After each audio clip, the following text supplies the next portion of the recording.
네, 오늘은 우리가 2024년 마지막으로 드리는 주일 예배이자 또 마지막으로 우리 교회 가운데 주시는 하나님의 말씀을 나눌 텐데요. 오늘 이 시간 하나님께서 주시는 그 감사가 우리 안에 넘쳐나게 되길 예수님의 이름으로 축복드립니다. 토부처치의 비전은 주보 또 헌금 봉투 교회 곳곳에 기록되어 있는 것처럼 하나님의 기쁨됨을 소원하고 실천하는 그리스도의 몸이 되는 것입니다. 하나님이 기뻐하시는 뜻대로 살길 소원하고 소원할 뿐 아니라 우리가 정말로 실천하며 살 수 있도록 서로 사랑하고 서로 헌신하고 서로 용기를 북돋아 주기 위하여 우리가 이 시간 이 자리에 함께 있다는 것이죠. 자, 그렇다면 여러분, 우리가 그리스도의 몸으로서 함께 소원하고 함께 실천해 나아가야 하는 그 하나님의 뜻이란 무엇일까요? 자, 물론 여러 가지로 이야기할 수 있겠지만 대표적인 하나님의 뜻 중 하나가 바로 오늘 말씀 주제인 감사하며 사는 것입니다. 특별히 감사는 성경에서 예수 그리스도 안에서 하나님께서 너희에게 바라시는 하나님의 뜻이라고 말하고 있죠. 우리 데살로니가전서 5장 18절 말씀 함께 합독해 보겠습니다. 시작. 모든 일에 감사하십시오. 이것이 그리스도 예수 안에서 네, 우리가 감사하며 살아가는 것이 하나님께서 우리에게 바라시는 하나님이 기뻐하시는 뜻이라는 것입니다. 우리가 감사할 때 우리의 이 작은 감사로도 하나님을 기쁘시게 할 수 있다는 것이죠. 자, 그런데 감사하며 살아가는 것은 정말 좋지만 이 구절에서 언제나 우리의 마음을 조금 어렵게 만드는 한 단어가 등장합니다. 여러분, 그 단어가 무엇입니까? 모든 일에 라는 단어죠. 하나님께서 우리에게 바라시는 감사가 좋은 대학에 들어가거나 좋은 직장에 취업하거나 원하는 일들이 이루어지거나 카페가 대박이 나는 등 상황과 환경이 좋을 때 하는 감사였다면 참 순종하기 쉽고 편했을 텐데, 반대의 경우일 때도 상황과 환경이 정말 안 좋을 때에도 즉 모든 일에 감사하는 것이 하나님의 뜻이라고 말씀하시니 이 말씀은 우리에게 참 큰 부담으로 다가올 때가 있다는 것입니다. 조금 더 부담을 드릴까요? 우리 에베소서 5장 20절 말씀 함께 읽어보겠습니다. 시작. 모든 일에 언제나 우리 주 예수 그리스도의 이름으로 하나님 아버지께 감사를 드리십시오. 하나님이 우리에게 바라시는 감사, 토부를 소원하며 실천하며 나아가는 우리가 해야 하는 감사는 모든 일에 언제나 항상 하는 감사라는 것입니다. 자, 그런데 여러분, 단도직입적으로 모든 일에 감사하며 사는 것 쉽습니까? 사실 정말 어렵죠. 여러분, 그것이 가능합니까? 사실 우리의 삶을 돌아보면 정말 불가능한 것 같습니다. 우리의 지난 한 해를 돌아봐도 물론 감사할 만한 일도 참 많았지만 속상하고 억울하고 화나고 또 이해되지 않는 수많은 일들로 인하여서 도저히 감사할 수 없다 여겼던 순간들, 아니 감사라는 단어가 떠오르지도 좋지 않는 그런 시간들도 분명 있었을 것입니다. 그리고 사실 지금 우리 안에도 여전히 마냥 감사하고 기뻐할 수 없는 수많은 일들이, 그런 수많은 마음들이 있을지도 모르겠습니다.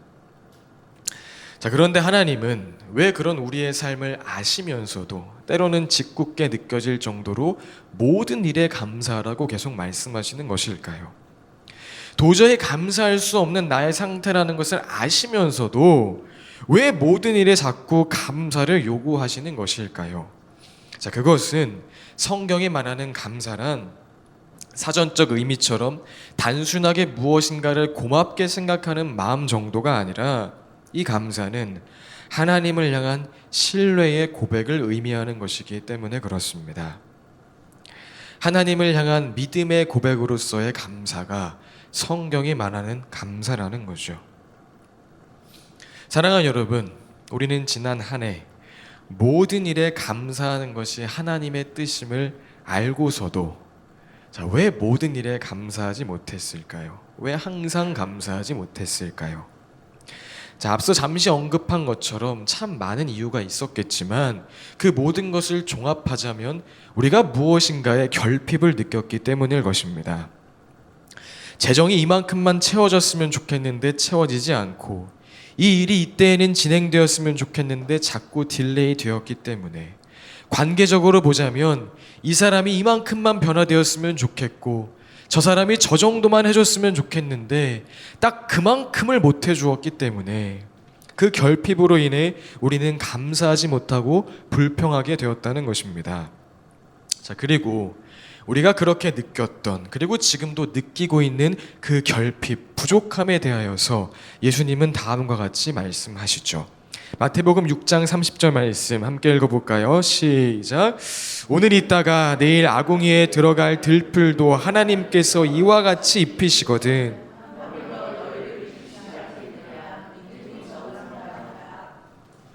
예, 우리가 우리의 감사를 빼앗아간 그 결핍, 그 부족함, 그 불만을 느낀 이유는 결국 무엇이 적기 때문에? 믿음이 적기 때문에, 하나님을 온전히 신뢰하지 않았기 때문이라는 것입니다. 따라서 반대로 성경이 말하는 감사란 감사할 만한 상황과 환경, 그런 조건이 주어져서 할 수 있는 것이 아니라 언제 할 수 있는 것이죠? 하나님을 온전히 신뢰할 때, 하나님을 온전히 믿을 때에 이 세상의 가치와 기준, 나의 경험과 판단으로 바라보았던 그 결핍, 그 부족함이 해결됨으로 말미암아 하게 되는 그 믿음의 고백이라는 것입니다. 즉 모든 일에 감사하라는 하나님의 명령은 좋은 일 생기면 나에게 그 감사를 돌리라 말씀하시는 것이 아니라 모든 일에 나를 신뢰해라. 내가 너를 책임진다. 내가 너의 모든 것을 알고 있다. 모든 일에 나를 믿어라 말씀하시는 하나님의 마음이라는 것입니다. 우리 시편 136편 1절 말씀 함께 읽어보겠습니다. 시작. 주님께 감사하여라. 그는 선하시며 그 인자하심이 영원하다. 우리 한 번 더 읽어볼까요? 시작.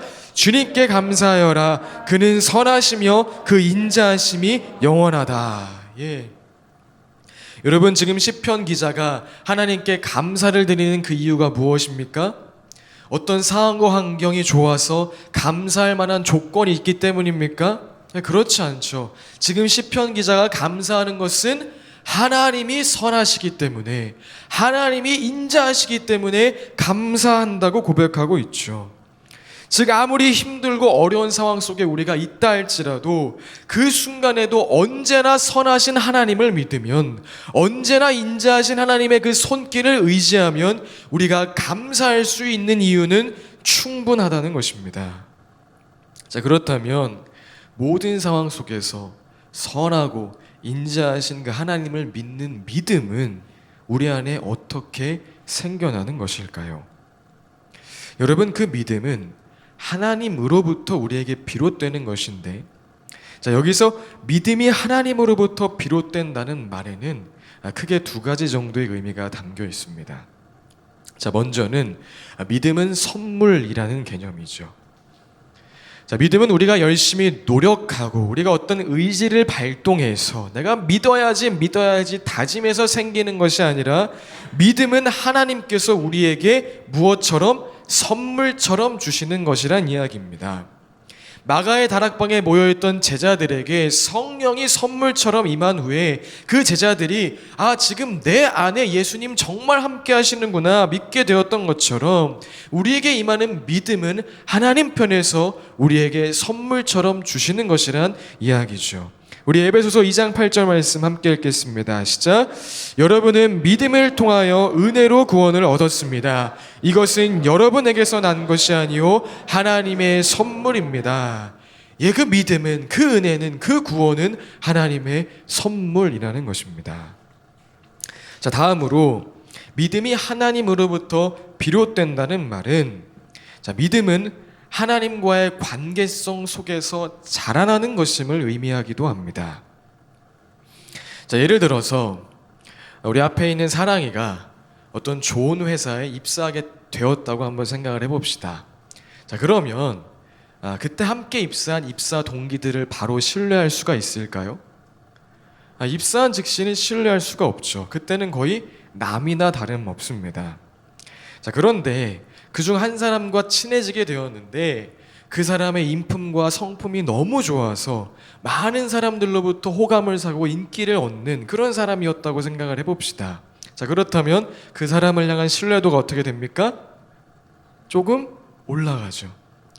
자, 그런데 시간이 지나서 조금 더 친해지고 보니 아니 글쎄 이 사람이 명문대에 수석으로 입학하고 수석으로 졸업한 엄청난 수재였던 것입니다. 자, 그러면 그 사람을 향한 신뢰도가 어떻게 됩니까? 조금 더 올라가죠. 자, 그런데 이제 시간이 지나 조금 더 친해지고 보니 아니 글쎄 이 친구가 알고 보니 그 회사 회장님의 자녀였던 거예요. 자, 그러면 여러분 그 친구를 향한 신뢰도가 어떻게 됩니까? 저 같은 경우라면 조금 많이 올라갈 것 같습니다. 자, 그렇다면 여러분 여기서 사랑이가 그 친구를 신뢰하게 된 것이 사랑이가 그 친구를 내가 믿어야지, 내가 의지해야지, 신뢰해야지 그렇게 다짐하고 결단해서 생긴 것입니까? 아니면 친해지게 되면서 알게 된 그 친구의 모습이 사랑이에게 믿음을 준 겁니까? 전자입니까? 후자입니까? 예, 후자죠. 예시가 적절했는지는 모르겠지만 자, 이처럼 믿음이 하나님으로부터 비롯된다는 것은 우리가 하나님과의 사귐 속에서 하나님이 어떠한 분이신지 알게 되면 될수록 하나님으로 인해 우리 안에 믿음은 자연스럽게 생겨나고 자라나게 됨을 또한 의미한다는 것입니다. 믿음은 나의 생각보다 좋은 하나님의 생각, 나의 길보다 훨씬 위대한 하나님의 길을 경험할수록 믿음의 대상이신 하나님으로부터 나에게 자연스럽게 임하고 자라나게 되는 것이란 이야기죠. 사랑하는 토부 공동체 안에 이 믿음이 임하길 예수님의 이름으로 축복드립니다. 하나님께서 저와 여러분에게 선물처럼 부어주시는 그 믿음이 넘쳐나길, 또 하나님과의 관계성 속에서 날마다 자라나는 그 믿음이 확인되길 예수님의 이름으로 축복드립니다.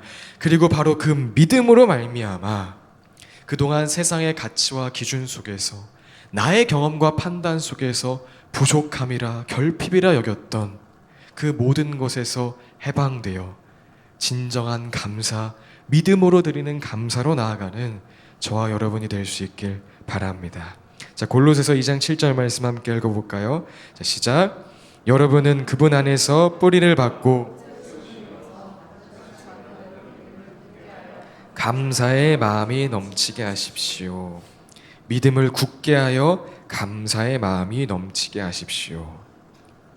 예, 우리 안에 감사의 마음이 넘쳐남은 감사할 만한 상황과 환경, 그 조건이 있기 때문이 아니라 선하시며 인자하신 하나님을 향한 믿음이 굳게 되어질 때 가능해지는 일이라는 것입니다.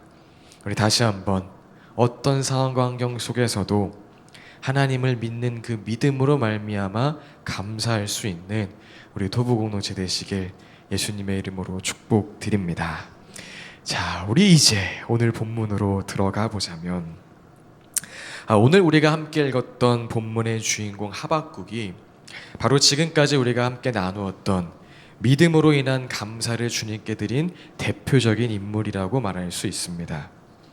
자, 하박국이 살던 시대는 남유다 왕국의 마지막 시기로서 다윗과 같았던 선왕, 착한 왕이었던 요시아가 죽고 여호야김이 통치하던 때로 알려져 있습니다.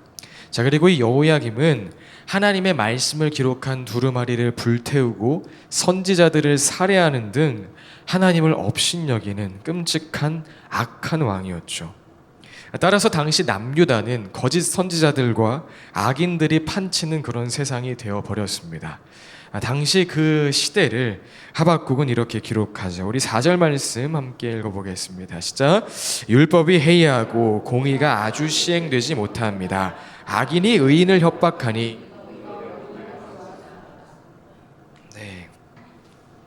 자, 여러분, 이런 상황에서 하박국이 감사할 수 있었을까요? 자, 아무리 선지자여도 이런 상황에서는 감사가 진짜 쉽게 나오지 않는 법입니다.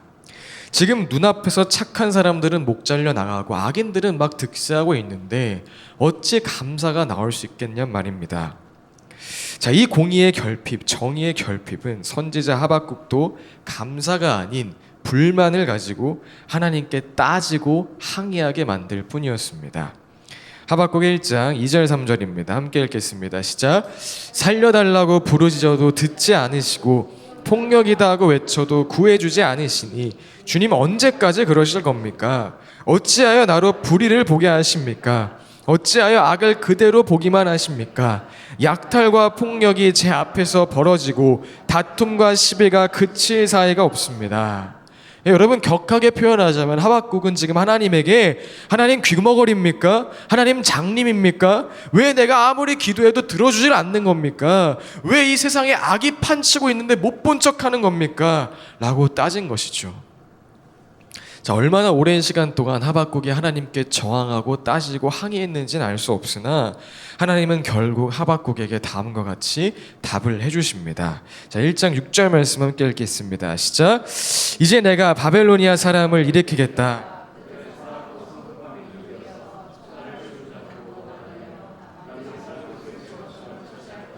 여러분, 하나님의 응답이 무엇입니까?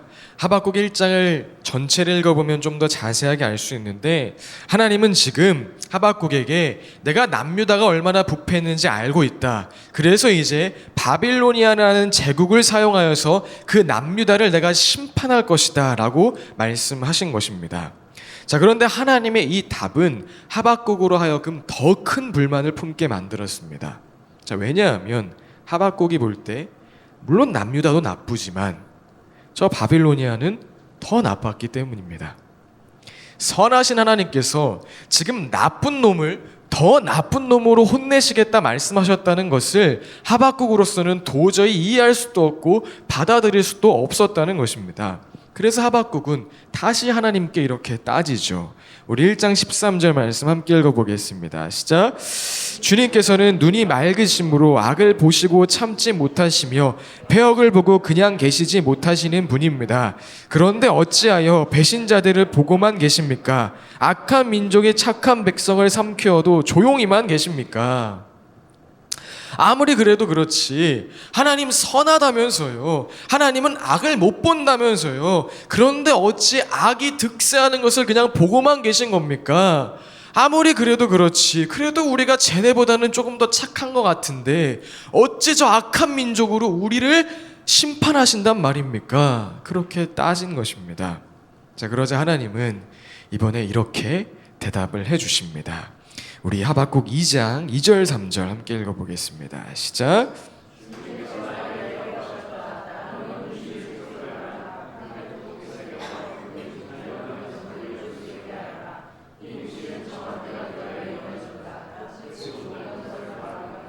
이것은 공연한 말이 아니니 비록 더디더라도 그 때를 기다려라. 반드시 오야 만다.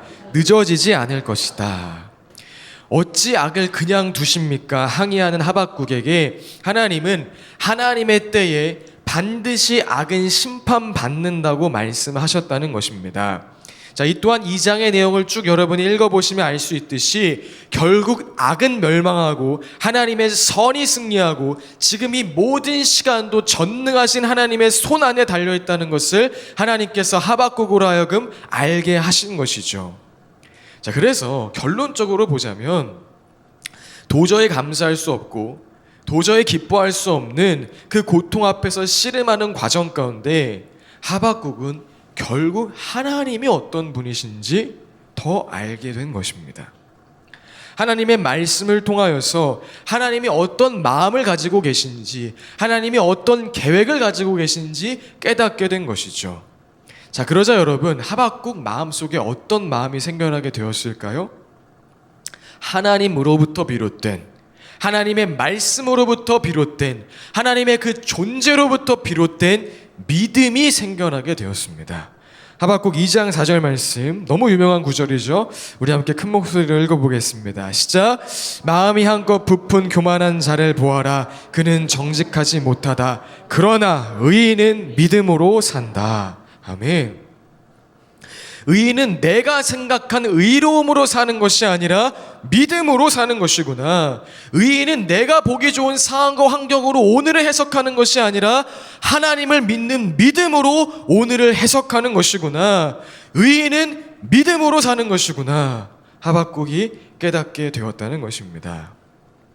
그리고 하나님이 주신 그 믿음, 하나님과의 관계 속에서 자라난 그 믿음을 가지고 하박국은 3장에서 하나님을 경배하고 하나님을 예배하게 되고, 그 끝에서 우리가 오늘 함께 읽었던 본문이죠. 너무나 놀라운 그 감사의 고백, 기쁨의 고백을 하나님께 드리게 된 것입니다. 우리 오늘 본문 함께 한 번 더 읽어볼까요? 시작. 무화과 나무에 과일이 없고 포도나무에 열매가 없을지라도, 올리브 나무에서 딸 것이 없고 밭에서 거두어들일 것이 없을지라도, 우리의 양이 없고 외양간에 소가 없을지라도 나는 주님 안에서 즐거워하련다. 나를 구원하신 하나님 안에서 기뻐하련다. 아멘. 상황과 환경 변한 것 하나 없고 앞으로 마주할 현실은 이제 바벨로니아로 인해 남유다가 멸망하게 되는 더 끔찍한 현실이지만, 하나님은 언제나 선하십니다. 악은 결국에 멸망하고 하나님의 선이 승리합니다. 그리고 이 모든 시간 동안 하나님께 속해 있습니다 라는 그 믿음이 이제 하박국 안에 생기게 되었기 때문에 하박국은 나는 하나님으로 인하여 기뻐합니다, 하나님 때문에 감사합니다 고백하게 되었다는 것입니다. 사랑하는 여러분, 우리도 살아가다 보면 하박국처럼 이해할 수 없는 상황과 환경들을 만납니다. 나의 죄, 너의 죄, 누군가의 죄로 인하여서 도저히 내가 감당할 수 없는 그 수많은 결핍을 마주하기도 하죠. 그리고 사실 여러분, 그런 순간들을 마주하면 그 즉시로 감사하기란 정말 어려울 것입니다. 아니, 불가능할 것입니다. 자, 그러나 여러분, 그 즉시로 감사할 수는 없을지라도 그 시간을 하박국처럼 하나님과 씨름하고 하나님께 저항하고 그렇게 하나님을 더 깊이 알아가는 기회로 삼을 수 있길 예수님의 이름으로 축복드립니다. 자, 그러면 그 씨름 속에서 하나님이 어떠한 분이신지 더 깊이 알아감을 통하여 우리 안에 하나님으로부터 비롯된 그 믿음이 생겨나게 될 것입니다. 그리고 그 믿음으로 인하여 무화과 나무에 과일이 없고 포도나무에 열매가 없는 순간에도 하박국처럼 믿음으로 감사하게 될 것입니다. 상황과 환경 달라지지 않아도 나 주님 때문에 기뻐합니다. 하나님의 선하심과 인자하심으로 인하여 감사합니다. 그렇게 고백하게 될 것입니다. 자, 그런 믿음으로 인한 감사가 넘쳐나는 저와 여러분 되시길 예수님의 이름으로 축복드립니다. 그리고 특별히 지난 한 해 2024년 여러분 불평과 원망으로 남겨둔 일이 있다면 올 한 해가 지나기 전에 오늘 말씀을 기억하시면서 다시 감사로 승화시킬 수 있길 바랍니다. 아직 마음에 품어둔 불평과 원망, 풀리지 않는 의문이 있다면 여러분, 그 문제를 가지고 하나님 앞으로 가지고 가서 하나님과 친해지는 기회로 삼으십시오. 그리고 하나님이 이런 분이셨구나, 하나님이 이런 마음이셨구나, 나를 향한 이런 계획이 있으셨구나 깨닫게 되기까지 그 자리에 머물러 계십시오. 그래서 결국 하나님을 다시 믿게 되어 하나님으로 인한 그 신뢰가 우리 안에 생기게 되어 감사의 고백을 주께 올려드릴 수 있게 되기를 바랍니다. 2024년의 마지막 한 주, 그렇게 믿음으로 인한 감사와 찬양이 울려 퍼지는 우리 토부 공동체의 하루하루가 되길 예수님의 이름으로 축복드립니다. 여러분, 우리 예수님께서 모든 일에 감사하라고 말씀하신 것은 우리의 상황과 환경을 몰라서 하신 말씀이 아닙니다. 우리가 얼마나 수많은 결핍과 부족함 때문에 아프고 괴로워하는지 몰라서 하시는 얘기가 아닙니다.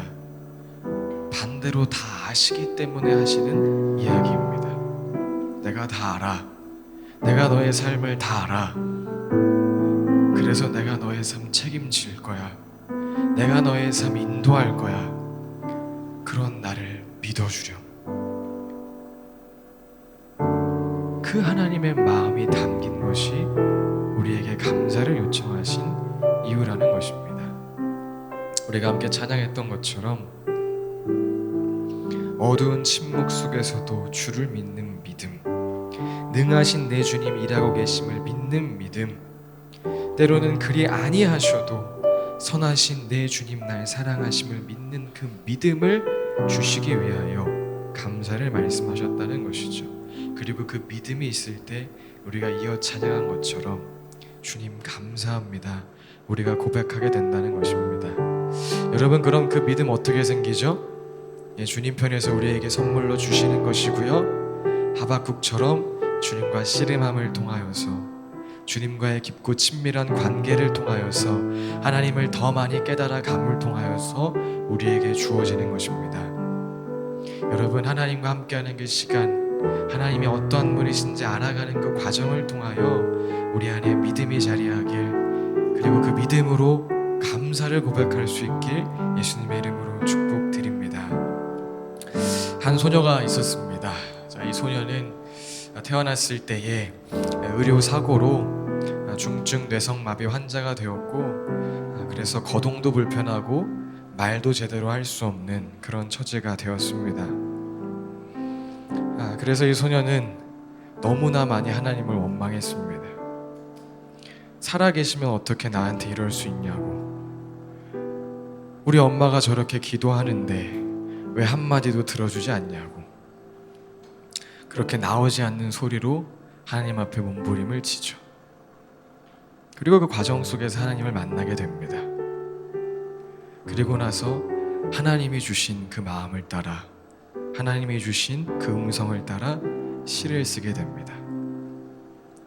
나 가진 재물 없으나, 나 남에게 있는 건강 있지 않으나, 나 남에게 있는 지식 있지 않으나, 나 남이 없는 것 가졌네 라는 그 시를 써내려가죠. 그런데 그렇게 시를 써내려가다가 그 끝에서 멈춥니다. 그 끝에서 날 사랑하시는 하나님, 그런 가사였다면 받아 적겠는데 하나님께서 그 소녀에게 이렇게 쓰라고 얘기하시죠. 공평하신 하나님. 그래서 이 소녀가 못 쓰겠다고 얘기합니다. 나 그거 못 써요. 하나님은 불공평해요. 그렇게 하나님과 씨름합니다. 하나님께 바득바득 우깁니다. 하나님은 공평하지 않다. 하나님은 공평하다고 쓰라고 말씀하십니다. 그리고 그 씨름 속에서 누가 이겨요? 하나님이 이기죠. 그래서 기록하죠.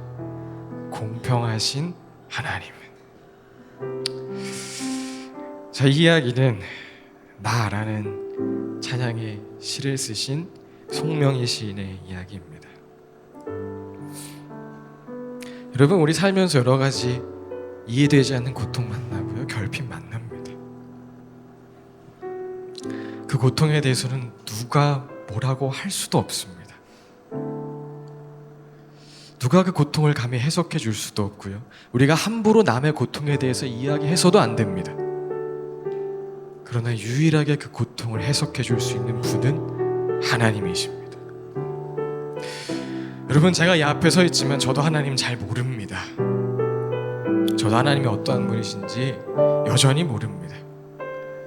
그러나 분명한 것은 우리 하나님은 남유다가 멸망해가는 그 상황에서도 하박국으로 하여금 무화과나무에 열매가 없고 포도나무에 열매가 없고 우리의 양이 없고 우리의 소출이 없어도 여호와로 말미암아 즐거워하고 기뻐한다고 선포하게끔 하신 분이고, 송명의 시인으로 하여금 중증 뇌성 마비로 거동도 불편하고 말도 제대로 할 수 없는 그 상황에서도 공평하신 하나님이다라고 외치게 만든 분이 우리 하나님이십니다. 여러분, 그러면 저와 여러분 그 하나님 알아가야 되지 않겠습니까? 그 하나님 더 경험해야 가야 하지 않겠습니까? 그것이 올 한 해를 마무리하는 우리의 고백, 또 내년을 열어가는 우리의 고백 되었으면 좋겠습니다. 하나님, 나 문제 있어요. 나 염려 있어요. 결핍 있어요. 부족함 있어요. 근데 나 이제 이거 가지고 하박국처럼, 송명의 시인처럼 하나님과 씨름할게요. 하나님께 저항할게요. 하나님과 싸울게요. 하나님, 나 하나님이 어떤 분이신지 알려주세요. 나 하나님이 어떤 계획을 가지고 계시고 나를 향한 어떤 마음을 가지고 계시는지 좀 알려주세요. 그래서 내 마음 안에 믿음이 자라나게 하세요. 내 마음 안에 하나님을 향한 그 믿음이 넘쳐나게 하세요. 그래서 주님, 내 인생에 감사와 기쁨의 고백이 넘쳐나길 원합니다. 이것이 우리의 올해를 닫고 내년을 열어가는 고백되길 원합니다. 우리 그 마음 가지고 함께 기도하며 나가겠습니다. 기도하겠습니다. 예, 주님, 우리의 삶을 돌아보면 모든 일에 감사하라고 말씀하신 주님의 음성이 무색할 정도로 너무나 많은 불평과 원망, 너무나 많은 불만족이 있었음을 고백합니다. 그리고 여전히도 우리 마음속에 수많은 결핍이 있음을 고백합니다. 그러나 주님, 이제는 부족함을, 그 결핍을 그냥 내버려 두지 아니하고 하박국처럼 주님과 씨름하는 기회로, 주님께 저항하는 기회로, 곧 주님과 친해지는 기회로 삼게 하여 주옵소서. 우리 사랑하는 토부 공동체가 지금 가지고 있는 그 모든 문제와 결핍을 가지고 하나님과 씨름할 때에, 하나님과의 깊은 관계로 나아갈 때에 주님, 바라옵기는 우리 마음 안에 하나님을 아는 그 하나님으로부터 비롯되는 믿음을 허락하여 주옵소서. 그 믿음이 자라나게 하여 주옵소서. 나를 향한 하나님이 이런 놀라운 계획이 있으셨구나, 이런 마음을 품고 계셨구나, 그 사실을 알므로 말미암아 우리 안에 믿음이 자라나게 하시고, 그 믿음을 통하여 하박국처럼, 송명의 시인처럼 어떤 상황과 환경 속에서도 난 여호와로 말미암아 기뻐합니다, 난 하나님의 선하심과 인자하심으로 말미암아 감사합니다 고백할 수 있는 도보 공동체 되게 하여 주옵소서. 믿음으로 인한 감사로 올 한 해를 마무리하게 하심에 감사드립니다.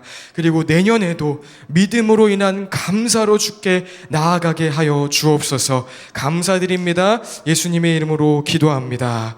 아멘.